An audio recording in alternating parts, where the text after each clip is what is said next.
Am I the asshole for not giving my friends a ride if they didn't fasten their seatbelts? Last night, I, 18 male, was getting off work at 11:30 p.m. My two other friends, both 18 me's, were also leaving as well and asked me if they could get a ride. I said sure. They all live within 1.5 miles from our workplace, a 3 to 5 minute drive, / 15 to 20 minute walk, and they both live in separate houses at different ends of town. It's a pretty chilly night at about 40 degrees, and only a few cars are out and about. We all packed into my light blue 2004 Buick LeSabre. I waited to hear all of their seatbelts click, which never came. I asked if they could fasten their seatbelts, and they looked at each other with confused glances. After a solid minute, one of them broke the silence and asked, "Wait, you're serious?" And which I said, "Yeah." They asked why, and I said the obvious reasons: safety. And I don't want no tickets if we happen to get pulled over. One chimed in correcting me saying, "The driver doesn't get a ticket, the passenger does." I sat there for a second and said, "If you don't fasten your seatbelts, I'm not taking you guys anywhere." They both let out a bunch of scoffs and exited the car. I said, "Suit yourself," and drove off, leaving them in chilly weather on a dark night with a 20-minute walk home. Am I the asshole for not giving my friends a ride if they didn't fasten their seatbelts?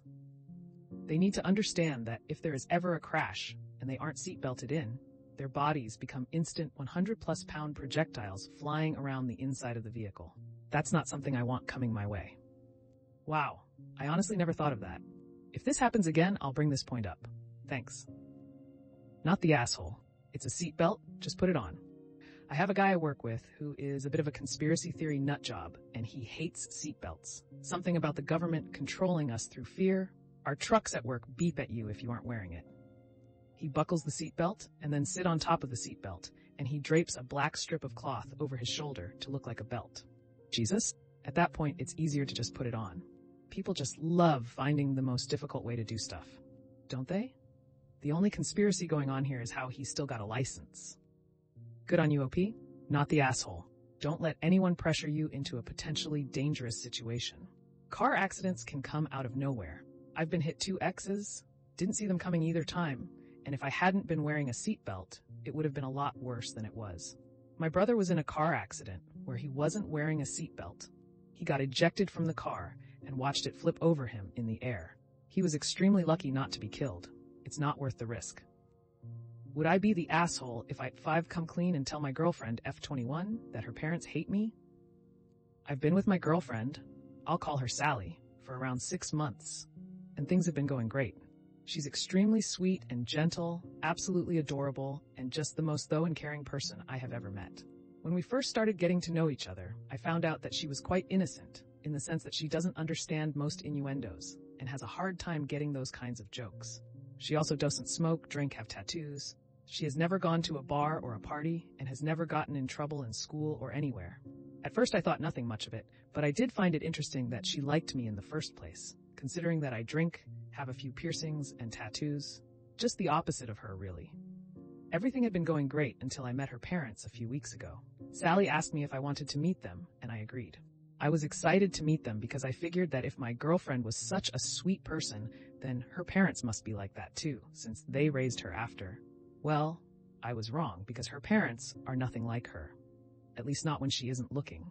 When I first met them, they were really nice to me and were asking me a few questions about myself, but they switched up immediately after dinner when they asked me if I could talk with them in private. They weren't so nice anymore and told me straight to my face that they didn't like me and wanted me to leave their daughter alone. I was so confused, and when I asked them, they said I wasn't a good influence, judging from my appearance. Like I said before, I have a few tattoos and piercings, but it's only a few ear piercings on both ears.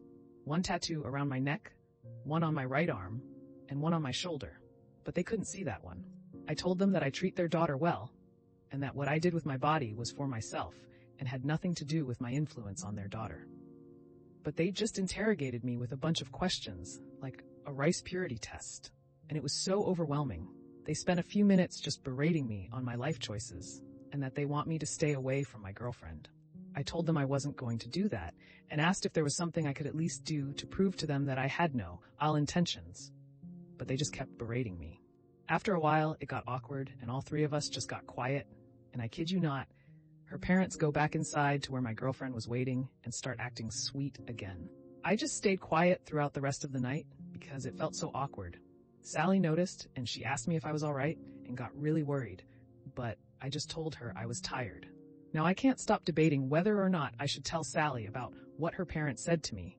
I feel terrible keeping this from her, and a part of me wants to tell her, but another part of me thinks it's best to stay quiet and keep the peace and just try to make her parents like me over time.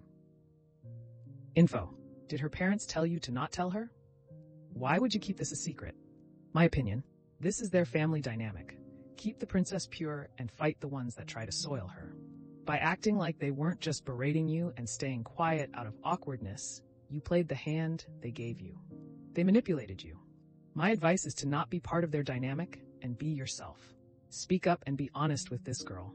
Her parents didn't say anything about not telling her or not, but from their vibe and the things they said, it made it seem like they didn't want her to know they said that stuff to me.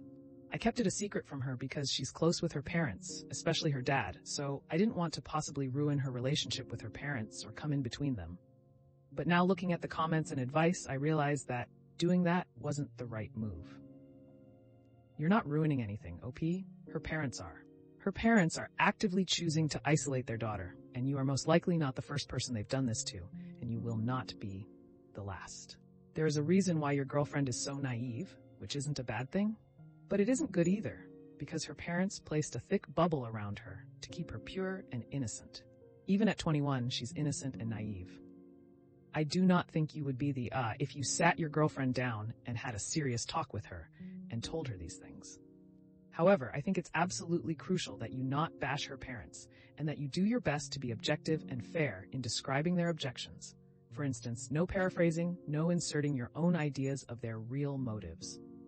You might think, and I also think, the parents are out of line, but you have to trust her to come to that conclusion on her own. If you don't, it will later be interpreted as pressure and/or aggression and will come back in some form to poison your relationship. That said, not the asshole. Tell her, gently, because this might be new to her too, but definitely don't carry this on your own. How she responds will say a lot about how she wants to be in conflict. Plus, no one likes being lied to, and her parents are lying to her. You're right, I should tell her. Plus, keeping this from her is also considered lying to her too, and she doesn't deserve that. Well, that's another episode of Am I the Asshole in the books. I really appreciate all of you who made it this far into the video. Of course, if you enjoyed this video, it would really help the channel out a lot if you gave the video a thumbs up, subscribe, or leave a comment down below. I hope that you enjoyed it, and I'll see you next time.